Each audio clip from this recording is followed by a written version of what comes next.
Hi అండి అందరికీ. అందరు ఎలా ఉన్నారు? ఈరోజైతే నేను ఒక మంచి రెసిపీ చూపించబోతున్నాను. వెయిట్ లాస్‌లో ఉన్నవాళ్ళు రైస్ రెసిపీస్ మిస్ అవుతూ ఉంటారు కదా! ఇందులో ఆకుకూరలు, ప్రోటీన్ అన్నీ ఉండేలాగా మంచిగా చేసి చూపిస్తాను. చూసేయండి. చాలా చాలా బావుంటుంది. పన్నీర్ పాలక్ రైస్ చాలా టేస్టీగా ఉంటుంది. అది ఎలా చేయాలంటే ముందుగా స్టవ్ వెలిగించే ముందుగానే ఇవన్నీ కట్ చేసుకొని రెడీగా పెట్టేసుకోవాలి. చూస్తున్నారు కదా! పన్నీర్, పాలక్, ఆనియన్స్, పచ్చిమిర్చి, వెల్లుల్లి రెబ్బలు, కొత్తిమీర అన్నీ కట్ చేసి పెట్టుకుంటే మనకి తొందరగా అయిపోతుంది. చాలా తొందరగా అయిపోతుంది రైస్ అనేది. స్టవ్ మీద ప్యాన్ పెట్టేసుకొని కొంచెం అంతా ఆయిల్ వేసేసుకోవాలి. ఈ రైస్ నేను ఇద్దరికి సరిపడంత చేస్తున్నాను.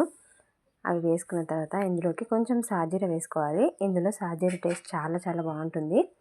సాజీర వేసుకున్న తర్వాత కొన్ని వెల్లుల్లి రెబ్బలు ఇలా చిన్నగా చాప్ చేసేసుకొని వేసుకోవాలి. తర్వాత ఉల్లిపాయలు, తర్వాత పచ్చిమిర్చి ఇవన్నీ వేసేసుకొని మంచిగా ఫ్రై చేసేసుకోవాలి. మాడకుండా చూసుకోవాలి. చిన్న మంట మీద మంచిగా ఫ్రై చేసుకోవాలి. ఇందులో వెల్లుల్లి ఫ్లేవర్ అనేది చాలా చాలా బాగుంటుంది.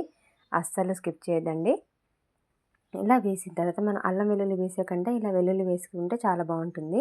ఇలా వేసుకున్న తర్వాత ఆనియన్స్ అన్నీ మగ్గిన తర్వాత పన్నీర్ క్యూబ్స్ని ఇలా కట్ చేసి వేసుకున్నాను. మీకు నార్మల్గా కట్ చేసుకుంటే కట్ చేసి వేసుకోండి. నేను చూడడానికి బాగుంటుందని ఇలా కట్ చేసి వేసుకున్నాను. ఇలా మంచిగా ఫ్రై చేసుకోవాలి. మనకి పన్నీర్ అనేది కొంచెం ఫ్రై అవుతుంది, కలర్ రావాలి. ఇలా మంచిగా ఫ్రై చేసేసుకోవాలి. మంచిగా పన్నీర్ ఫ్రై అయిన తర్వాత మనం ముందుగా కట్ చేసి పెట్టుకున్న పాలకూర ఉంది కదా, అది వేసేసుకోవాలి. అది వేసేదానికంటే ముందుగా శుభ్రంగా వాష్ చేసేసుకోవాలి. ఎందుకంటే దానికి వెనకాల చిన్నగా వామ్స్ ఉంటాయండి. అలా శుభ్రంగా చేసుకోవాలంటే కొంచెం వేడి నీళ్ళలో ఉప్పు వేసేసుకొని శుభ్రంగా కడిగేసుకోవాలి. లేదంటే అందులోకి మనకు తెలియకుండానే పురుగులు వచ్చేస్తాయి. వీటిని పోగొట్టడానికి మనకి కొంచెం గోరువెచ్చని నీళ్ళల్లో కొంచెం ఉప్పు వేసేసుకొని, లేదంటే వెనిగర్ అయినా వేసుకోండి. వెనిగర్ అయినా వేసుకొని, లేదంటే నిమ్మరసం అయినా వేసుకొని శుభ్రంగా వాష్ చేసేసుకున్న తర్వాతనే మనం యూజ్ చేసుకోవాలి. ఎందుకంటే మనకు తెలియకుండా ఉంటాయి. వీటిని క్లీన్ చేసుకోవడానికి ఇలా చేస్తే తొందరగా మనకి వెళ్ళిపోతాయి. అప్పుడు మనం యూజ్ చేసేసుకోవాలి. ఇలా అన్నీ కడిగి ఇందులో వేసేసుకొని మనం కుక్ చేసేసుకోవడమే. చూస్తున్నారు కదా, అంత పాలకూర వేసుకున్నాను కదా, నేను 2 పెద్ద కట్టలు వేసుకున్నాను. ఎంత కొంచెం అయిపోయిందో చూస్తున్నారా? ఇలా కలిపేసుకున్నాక దగ్గర పడిన తర్వాత అందులో నుంచి వాటర్ అనేది సపరేట్ అవుతాయండి. కలుపుతూ ఉంటేనే మనకి వాటర్ అనేది బయటకు వచ్చేస్తూ ఉంటాయి, అర్థమవుతుంది. అలా వాటర్ అన్నీ అయిపోయేంతవరకు కుక్ చేసుకోవాలి. ఇప్పుడు ఇందులోకి సాల్ట్ వేసుకోవాలి. సాల్ట్ వేసుకున్నాక వాటర్ అనేది బయటకు వస్తూ ఉంటుంది. ఇందులో మనం సాల్ట్ చాలా తక్కువ వేసుకోవాలి. ఎందుకంటే పాలకూరలోనే కొంచెం సాల్ట్ ఉంటుంది. అలా చూసుకొని వేసుకుంటే సరిపోతుంది. చూస్తున్నారు కదా, సాల్ట్ వేయగానే వాటర్ అనేది బయటకు ఎలా వచ్చేసాయో.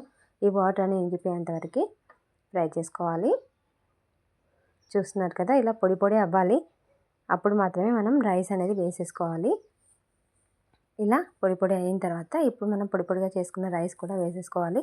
మనం ఎమ్మటే వండింది వేడివేడి అయినా చేసుకొని వేసుకోవచ్చు, లేదంటే మార్నింగ్ చేసింది ఉంటుంది కదా, అదైనా చల్లారిన తర్వాత అయినా వేసేసుకోవచ్చు.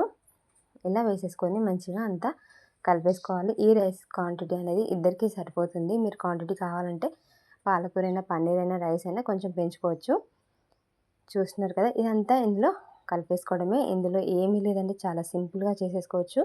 చివరిగా కొంచెం కొత్తిమీర వేసేసుకొని స్టవ్ ఆఫ్ చేసేసుకోవడమే. వేడి వేడిగా పాలక్ పన్నీర్ రైస్ అయితే రెడీ అయిపోయింది. డైట్ చేసేవాళ్ళు చాలామంది రైస్ మిస్ అవుతున్నాము అని ఫీల్ అవుతూ ఉంటారు. అలా కాకుండా రైస్ కొంచెం వేసుకొని పన్నీర్, పాలక్, ఆకుకూరలు ఎక్కువగా తీసుకుంటే హెల్దీ ఉంటుంది. రైస్ తినలేదు అని ఫీలింగ్ కూడా ఉండదు. ఇలా రెసిపీస్ మరెన్నో మన ఛానల్లో చూపిస్తూ ఉంటానండి. వెయిట్ లాస్ రెసిపీస్ కూడా మన ఛానల్లో ఉన్నాయి. తప్పకుండా ఎవరికైనా కావాలంటే ఛానల్ని ఒకసారి విజిట్ చేసి సబ్స్క్రైబ్ చేసుకోండి ఫ్రెండ్స్. Thanks for watching. ఈ వీడియో నచ్చితే తప్పకుండా లైక్ చేయండి friends. Thanks for watching. Bye bye.